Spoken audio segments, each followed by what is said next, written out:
झारखंड के ग्रामीण विकास मंत्री आलमगीर आलम के निजी सचिव संजीव लाल की पत्नी रीता लाल और नौकर जहांगीर आलम को आमने सामने बैठाकर ईडी ने पूछताछ की है। ईडी की पूछताछ में कई अहम राज के खुलासे की बात कही जा रही है। बता दें कि छापेमारी में 35 करोड़ 23 लाख रुपए की बरामदगी के बाद संजीव लाल और जहांगीर आलम को जेल भेज दिया गया, जहां कोर्ट ने दोनों आरोपियों को 6 दिनों की ईडी रिमांड दी है। और इसके बाद ईडी की 6 अधिकारियों की टीम ने ग्रामीण विकास मंत्रालय में छापेमारी भी की। दूसरे दिन आरोपियों से ईडी सुराग तलाश रही है। अभी ईडी कार्यालय में संजीव लाल की पत्नी रीता लाल और नौकर जहांगीर आलम से भी पूछताछ चल रही है। और इसी खबर पर अधिक जानकारी देने के लिए हमारे साथ सहयोगी संतोष रांची से लाइव जुड़ चुके हैं। संतोष, रीता लाल और जहांगीर से कल आमने सामने बिठाकर ईडी ने पूछताछ की है। खबर ये सामने आ रही कि कई अहम राज भी सामने आए हैं। क्या लगता है ये राज क्या हो सकता है और किन की मुश्किलें बढ़ा सकता है? संतोष, देखिए, जो लगभग कल 11 बजे संजीव लाल जो निजी सचिव हैं आलमगीर आलम मंत्री के उनकी पत्नी को रीता लाल को बुलाया गया। लगभग 9 घंटे पूछताछ हुआ। लगभग 9 बजे रात को उन्हें छोड़ा गया।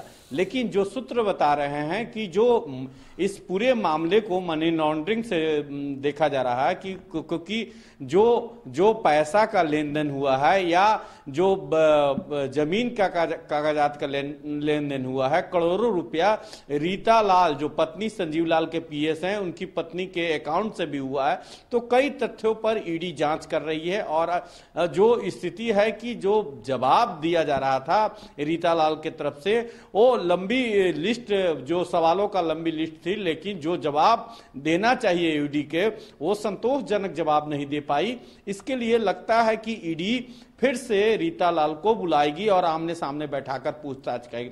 बात करें दोनों आरोपियों को, चाहे वह संजीव लाल हो जहांगीर आलम हो, उन्हें आज भी दूसरे दिन भी ईडी रिमांड पर, जो 6 दिन का रिमांड ईडी को मिला है उसमें आज भी ईडी दूसरे दिन भी पूछताछ करेगी। अब देखना होगा कि कल जो सूत्र बता रहे हैं कि जो कैसे पैसों का खेल हुआ, इस पैसा का स्रोत क्या रहा और कहां से पैसा आया, इस पर ईडी जांच कर रही है। अब तो देखना होगा कि जो कल पूछताछ पत्नी को बैठाकर और संजीव लाल और जहांगीर आलम को, अब देखना होगा कि ईडी किसे बुलाएगी, क्या मंत्री जी को बुलाएगी।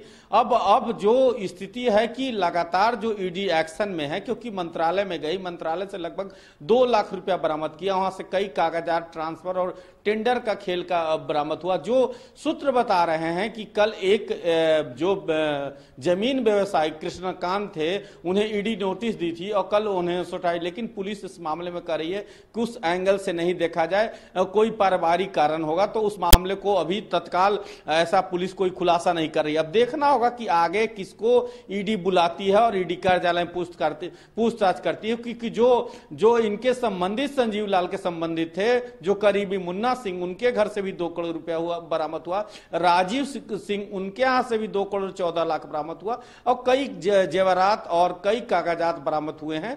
तो अब देखना है कि जो तीसरा नंबर या चौथा नंबर किसका हो सकता है, कि क्योंकि कई लोगों का जो सूत्र बता रहे हैं, वह चाहे तरवीन आलम की बात करें या छोटू की बात करें या मुमताज की बात करें, क्योंकि यही सब जो मंत्री के इर्द गिर्द रहते थे वही कमीशन के खेल में, क्योंकि वीरेंद्र राम की जब चिट्ठी पकड़ाई ईडी के द्वारा, ईडी जो मुख्य सचिव को चिट्ठी लिखे थे उसमें साफ है कि ग्रामीण विकास में लगातार धांधली हो रही है, इसे जांच किया जाए। तो और जो स्थिति है कि अभी तक कोई कार्रवाई झारखंड सरकार की तरफ से, चाहे वह संजीव लाल के खिलाफ नहीं हो पाया है। तो अब देखना होगा कि संजीव लाल के जो चिट्ठी, उसमें एक चिट्ठी और बरामद हुआ था जिसमें राजनीतिक पूरी झारखंड में बयानबाजी शुरू हो गई थी। जो ट्रांसफर पोस्टिंग का खेल कांग्रेस अध्यक्ष के लेटर के बाद हो गई थी। तो अब जो तथ्य ईडी को हाथ लगे हैं, जो सूत्र बता रहे हैं कि पूरे मामले को मनी लॉन्ड्रिंग से जोड़कर देखा जा रहा है कि आखिर इसमें कितने का खेल हुआ है। जो खेल में इस जो मेन मुख्य भूमिका में, मुख्य किरदार में है संजीव लाल, जो मास्टर माइंडेड, क्योंकि वीरेंद्र राम ने उन्हें 15% जो सूत्र बताते हैं ईडी सूत्र, 15% कमीशन के तौर पर और 3% जो मंत्री हैं उनको मिलता था। तो कहीं ना कहीं जो राकेश अभी भी मुश्किलें कई लोगों को बढ़ने वाला है कि आने वाले दिन में किन्हें ईडी बुला सकती है। जो बात करें झारखंड की, कई आईएएस, कई आईपीएस और कई डीएसपी रैंक के संतोष, इस केस में मंत्री आलमगीर आलम का भी नाम सामने आ रहा है। संतोष, मंत्री आलमगीर आलम का नाम भी सामने आ रहा है, उसमें भी इस कड़ी को जोड़कर देखा जा रहा है और कहा जा रहा है कि इनकी मुश्किलें भी बढ़ सकती है। और इसी के साथ साथ जो वीरेंद्र राम का प्रकरण है उसमें उनकी भूमिका क्या हो सकती है, इसकी भी तलाश कोशिश है लगातार ईडी की तरफ से जारी है। तो क्या लगता है कि मंत्री आलमगीर आलम को कब तक समन दिया जा सकता है और उनके तरफ से, मंत्री जी की तरफ से कोई सफाई आई है क्या, उनकी भूमिका भी है इस पूरे प्रकरण में? देखिए, मंत्री जी साफ कहें कि जो जांच चल रहा है, क्योंकि जो पीएस संजीव लाल थे उन्हें अभी तो बोलने से, मीडिया से परहेज अब कर रहे हैं, क्योंकि देखिए राहुल गांधी का झारखंड दौरा रहा, उन्हें पूरे मंच से भी दूर रखा गया, ना एयरपोर्ट पे उन्हें बुलाया गया। तो देखना होगा कि जो मंत्री जी की संलिप्तता की बात है, तो जो 6 दिन रिमांड संजीव लाल, जाकिर आलम का, कई तथ्य जो बता रहे हैं, क्योंकि जो शाहनवाज हुसैन प्रवक्ता बीजेपी के थे, उनका कहना साफ था, आरोप लगा रहे थे कि जब मंत्री के नौकर इतने अमीर हो सकते हैं तो मालिक क्या क्या स्थिति रहेगी। तो अब कई तथ्यों पर जो बड़गांवा टेंडर विवाद हुआ था, मारपीट हुआ था, उसमें पुलिस ने 24 घंटे के अंदर क्लीन चिट दी थी, उसमें डीएसपी प्रमोद मिश्रा को पूछताछ के लिए ईडी बुलाई थी।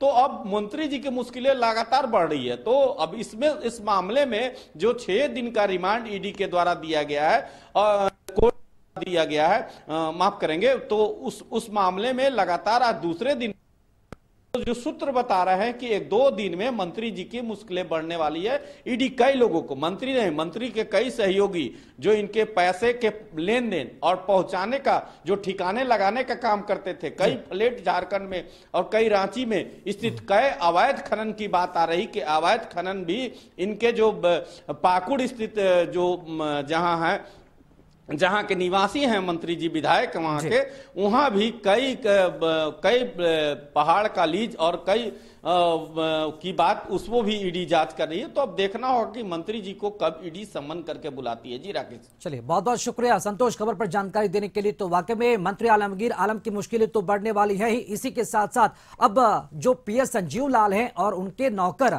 जहांगीर, उनसे तो पूछताछ होगी। अब देखना यह भी हमें होगा कि जो पीएस संजीव लाल है, उनकी पत्नी को क्या फिर से, जो रीता लाल है, क्या फिर से ईडी बुलाएगी और कितना घंटे अभी और पूछताछ हो सकती है और कितने राज उगलवाएगी ईडी, ये देखना काफी दिलचस्प होगा।